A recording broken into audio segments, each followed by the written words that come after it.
If it pleases your ladyship and my lord, I will speak to three issues.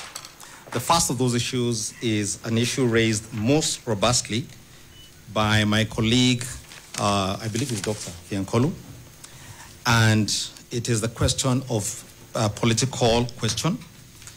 The second issue, my lords and your ladyship, will be the question of fair hearing.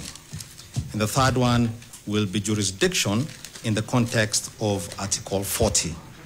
Let me begin with the last one.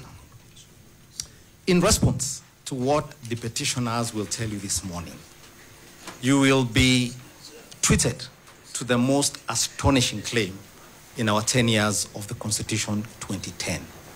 You will be told that the National Assembly and the Senate and the Executive have a dictatorship, have an autocracy on political questions, that those questions cannot be questioned by this court.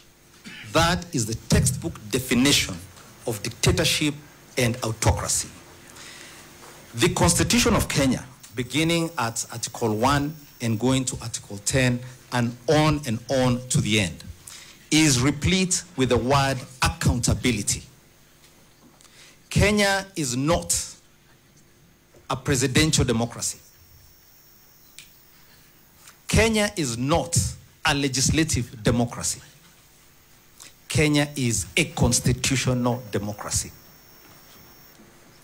When we gave ourselves this constitution in 2010, we introduced into it a concept known as limited government.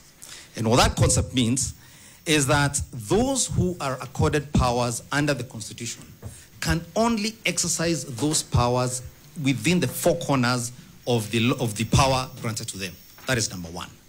And that number two, on account of Articles 1, Article 2, and 3, all those decisions are amenable to judicial review for purposes of confirming compliance with the Constitution. My good friend, Mr. Dr. Fiankolu and his colleagues have in their submission cited to you a case which they have extracted from the Sonko, allow me to call it that, the Sonko Supreme Court decision. They tell you that on the basis of a decision called Nixon versus the United States, you have no jurisdiction on account of the political question doctrine.